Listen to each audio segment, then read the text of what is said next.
罗布魂的 Z 系列古董机改修再版博物馆又迎来了新的一员。曾经以 MSV 系列推出的机动扎古，经过好几个年头都快成海景房了，但由于奥古斯塔研究所的锲而不舍没想到高达 Z 的 Anime 线又跟大家见面了。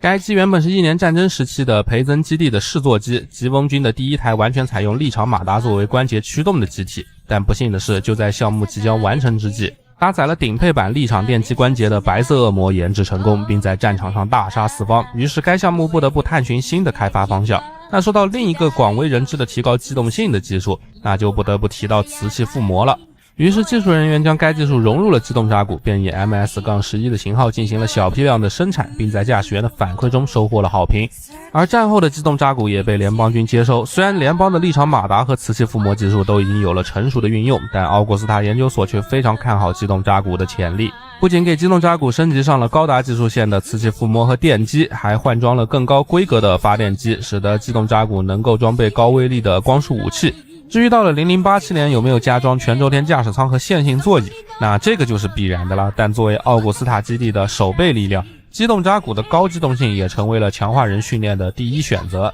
可以看到腿部这里因为使用了立场电机作为扎古标志性的小腿外置动力管也被取消了。同时因为动力炉出力的提升，小腿后方又增设了一组喷口，以及脚踝处的3门自态治愈式的喷口。不过上半身的脸颊和背包处依然保留了动力管，而且嘴部防毒面具的结构还进一步大型化了。这里并没有查到对应的设定的解释，不过比较独特的是，这2根天线被安排在了背包上，放在背包而没有放在头顶。那推测是机动扎古的头部空间容纳了太多的设备，导致不得不延长嘴部动力管进行散热，同时也就转移了天线的位置。另外，虽然机动扎古的背包只配备了1门主推进器喷口，但实际的推力能达到 64.8 吨，这个数字是相当可观的。并且虽然沿用的扎古同款的超高张力钢作为外甲，但为了机动性，研究人员还进行了一定的轻量化，所以机动扎古的动力在驾驶员中也是有口皆碑的。武装方面，玩具这次真的是给了一大堆当然了，每一门武器都属于戴哥的精准还原，而且这些东西都是之前的版本就已经有的了，只是新增了一门扎古机枪而已，而剩下的都是标准武装，所以也谈不上是良心。好的，那么我们来一个一个的看一下。首先是这把新增的120毫米的扎古机枪，虽然样子看着和普通的扎古机枪是没有两样的，但奥古斯塔接手以后换装了联邦制式的瞄准镜，提升了射击精度。不过其他的方面包括弹夹这些都是没有变化的，该型机枪和之后高扎古使用的也是同一款。玩具这里能通过屁股后方的连接键将机枪给挂载上去，不过该武装在0087年这个节点其实已经没有太大的杀伤力了。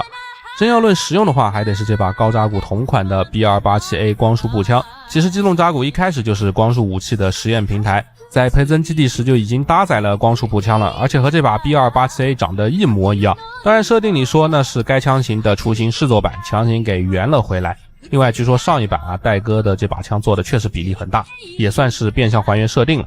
同样这次的光束步枪也能通过同一个插装挂载到后裙架上。同时作为早期的光束武器实验平台，机动扎古也是能搭载光束剑的，不过这个光束剑的剑柄真的是非常的大但该武器的实际出力却并没有多高，可见当时的吉翁的光束收束率做的确实不行，和之后的勇士相比也确实差距明显。玩具这里是给了2把刀的连接键，也是像这样插到屁股上的，不过是单独的零件，意味着装了光剑就不能装其他的武器了。相比起耗能的光剑机动扎古自然也标配了扎古系列的标准武装，也就是扎古热能斧。不过和常规的小斧头不同这2把斧头的体积是很大的，虽然在出力和破坏力上都要优于扎古2的斧子，这都得益于发电机提升的出力，不过这么大的斧子是没有办法折叠的，只能像这样硬挂在腰间，看起来还挺奇怪的。同时机动扎古还有一款意想不到的武装也是挂在腰间的，那就是这个爆破手雷了。不过非常可惜的是这个手雷就是个一体成型件，虽然给了一对能挂在腰的2边，但作为投掷武器一个都拿不下来，摆 pose 只能摆一组像这样假装要去掏手雷的姿势，这一点我还是很不满意的。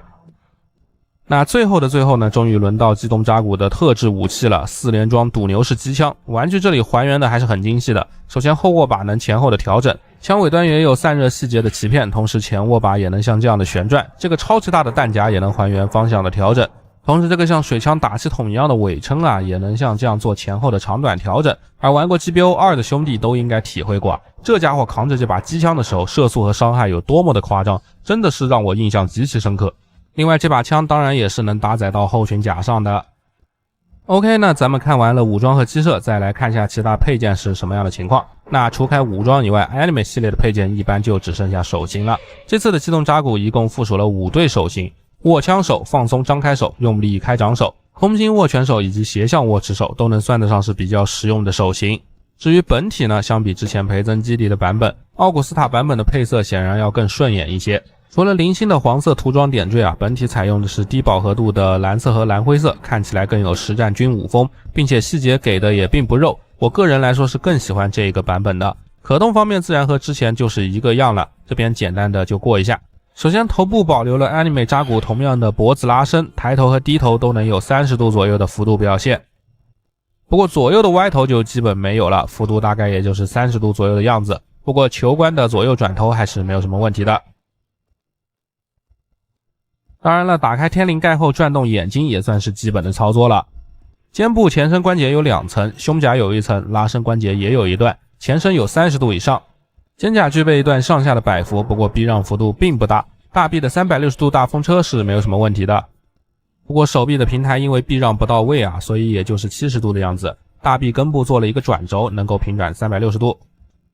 肘部这里没有做其他吉翁系的弯折关节，反而是多了一段转动啊，但又不能转360度。虚肘做的不错啊，上下2段关节加起来能做到接近180度的小臂贴住大臂。腕部是一个弯折的球冠，可动的范围还算是不错，并且腕部上段也有一个可以平转的零件。胸部的胸甲做了一段这样意义不明的拉伸关节，幅度很小，不知道是干嘛用的，前倾能达到30度左右，比较的一般。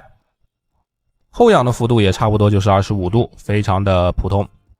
不过左右的摆腰反而能做到30度，这就很有趣了。最后360度的转腰是没有什么问题的，但是超过45度后，背后的动力管会脱出，就很烦人。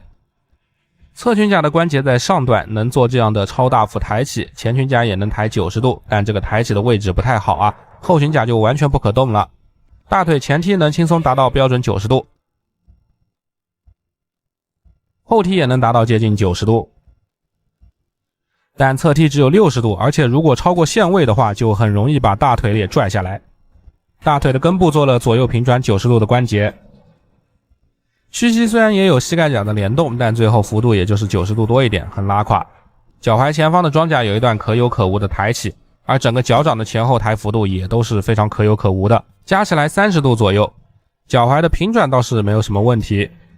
前脚掌具备独立的可动，可以像这样往前拉出一段，但实际的上抬只有30度不到，向下也是几乎没有的。接地也比较的拉垮，向内大概也就是30度吧。向外的话则是连30度都达不到。哦，对了，最后还有这个小喷口啊，也是一个大球冠的可动。OK， 那么以上就是关于这台奥古斯塔研究所样式的机动扎古的全部介绍了。还原度方面做的确实还是非常到位的，武装也给的非常丰富，但实际的可动很一般，把玩体验也很一般，不适合把玩党啊，更适合各位收藏冷门机体的玩家。好的，那么本期视频就到这里了，长视频制作不易，各位记得点赞投币一键3连哦。